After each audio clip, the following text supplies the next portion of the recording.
nongeye kubaha ikaze amakuru yacu yo kuri iki gicamunsi tariki ya 19 ukwezi kwa gatatu 2024. Dore ingingo amakuru yacu agiye kwibandaho.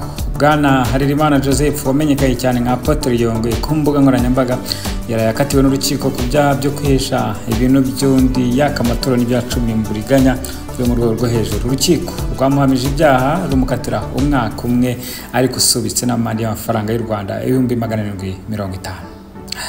Naho umukobwa rurangiranwa wamenyekanye nka Dorimbogo akaba n'umunyamujyi ukomeye avuga ko yabonekewe mu nzozi akerekwa amabuye atatu yo mu muryango kwa Perezida Paul Kagame ngo yihagarariye akaba ari Ange Kagame. Ngimana ngo yamweretse ko azasimbura se ku mwanya wa perezida mu Rwanda kubera kwihangira imirimo. Abahanzi, abanyamakuru ndetse n'abanyarwenya bose bisanga bari muri politike bavuga ko badakunda ndetse batazi. Naho Minisitiri w'Ubumwe bw'Abanyarwanda n'Inshingano mboneragihugu Dr Bizimana Jean Damascene yasabye Abanyarwanda kwimakaza indangagaciro z'Ubunyarwanda bagakunda igihugu bamagana ikibatanya ndetse birinda guhemukira abakiri bato biba mu rwango. Minisitiri yabivuze ku munsi w'ejo ubwo hizihizwaga umunsi w'intwari zo mu cyiciro cy'Imena ari nabo bana bigaga mu mwaka wa 5 na 6 mu ishuri ryisumbuye rya Nyange mu House ari mu karere ka Karongi, ubu ni muri Ngororero.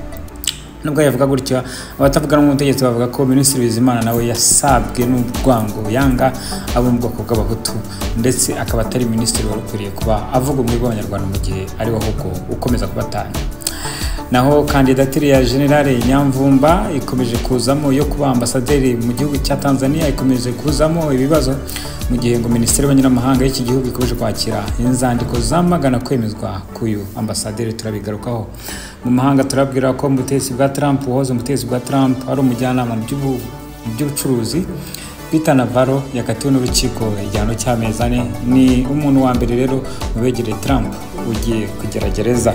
Trump yagiye ashinja ubutegetsi bwa Biden kumugendaho gushaka kumukura amatora ateganijwe mu kwezi kwa 10 muri Leta Zunze Ubumwe za Amerika. Mbahaye ikaze mu makuru yacu arambuye.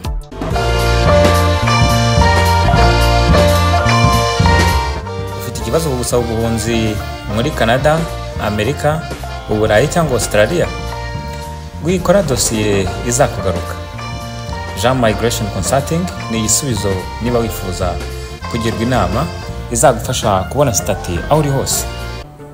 Umukobwa w'umunyacyaro akaba n'umunyamujyi rurangiranwa wamenyekanye cyane nka Dorimbogo avuga ko yabonekewe mu nzozi akerekwa amabuye atatu ayoboye u Rwanda ariyo mabuye yo mu muryango wa Perezida Paul Kagame. Yavuze ko yabonye uyihagarariye ngo ari Ange Kagame akaba ari nawe uzasimbura umwana. Iyo abyemera avuga ko ari kumwe na Apotre Mutabazi. Apotre Mutabazi nawe yise kwandika igitabo cyitwa ngo Ange Kagame niwe uzasimbura se. Nubwo bavuga gutya mu Rwanda kubera kwihangira imirimo, abahanzi, abanyamakuru ndetse n'abanyarwenya bose bisanga muri politike bavuga ko badakunda